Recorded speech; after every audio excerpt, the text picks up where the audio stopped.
क्या अब अपने देश को इंडिया की बजाय भारत के नाम से ही जाना जाएगा?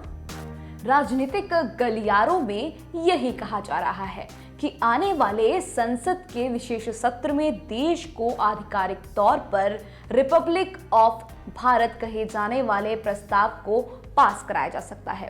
लेकिन संविधान विशेषज्ञों का मानना है कि देश के संविधान में इंडिया दैट इज भारत का पहले से ही जिक्र है, इसलिए इंडिया और भारत ये दोनों नाम संविधान में दर्ज हैं और एक दूसरे के पर्यायवाची हैं।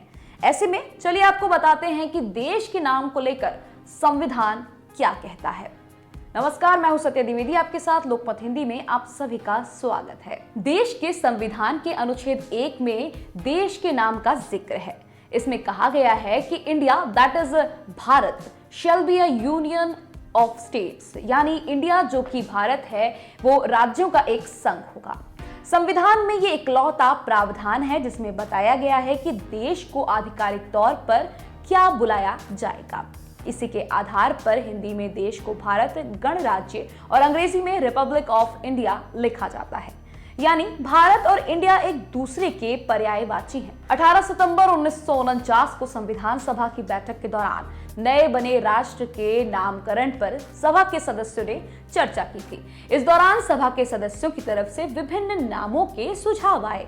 भारत, हिंदुस्तान, हिंद, भारत भूमिक, भारतवर्ष। आखिर में संविधान सभा ने फैसला लिया जिसमें संविधान के अनुच्छेद 1 संघ का नाम और क्षेत्र शीर्षक दिया गया। अनुच्छेद 1.1 में लिखा गया इंडिया जो कि भारत है राज्यों का संघ होगा। अनुच्छेद 1.2 में कहा गया राज्य और उनके क्षेत्र पहली अनुसूची में निर्दिष्ट अनुसार होंगे। संविधान सभा के कुछ सदस्यों ने वर्तमान नाम में शामिल विराम चिन्हों पर आपत्ति जताई थी।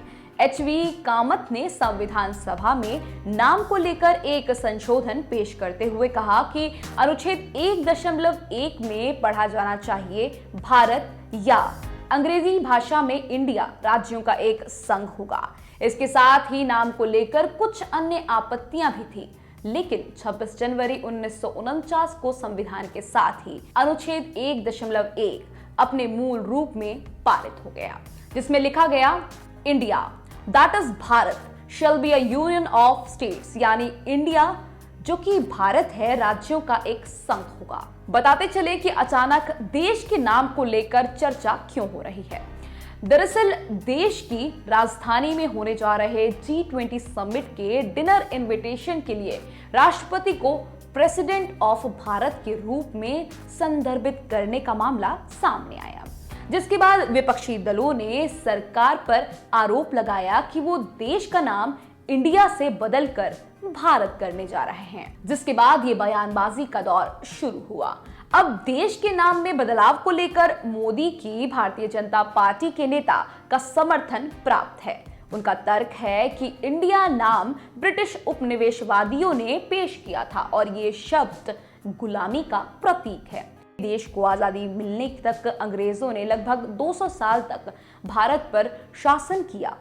वहीं इस पूरे मामले पर INDIA गठबंधन ने कड़ा विरोध दर्ज किया और कहा कि मोदी सरकार इंडिया गठबंधन से डर गई है। हमें नहीं पता था कि भाजपा वाले इतने कमजोर लोग हैं, इतनी जल्दी परेशान होकर। अभी तो चंद हफ्ते हुए हैं इंडिया नाम के इस गठबंधन को बने हुए, और आप खिलवाड़ करना आपने शुरू कर दिया। इन्विटेशन भेजे जा रहे हैं रिपब्लिक ऑफ इंडिया की जगह रिपब्लिक ऑफ भारत। साहब, आर्टिकल 1 में बड़ा क्लियर पोजीशन है, इंडिया दैट इज भारत। और अगर आप हमसे डर करके, इस गठबंधन से डर करके, तो उसकी टैगलाइन पढ़ लीजिएगा। नीचे इंडिया के नीचे टैगलाइन है, जुड़ेगा भारत जीतेगा इंडिया। क्या क्या ले लोगे? बताते चले कि जुलाई में विपक्षी दलों द्वारा मोदी को पद से हटाने और 2024 में राष्ट्रीय चुनावों से पहले उनकी पार्टी को हराने के लिए एक नए गठबंधन जिसे इंडिया कहा जाता है उसकी घोषणा के बाद इंडिया बनाम भारत पर विवादों ने जोर पकड़ लिया है। फिलहाल इस वीडियो में इतना ही। देश और दुनिया से जुड़ी खबरों के लिए लोकमत हिंदी को जरूर सब्सक्राइब करें।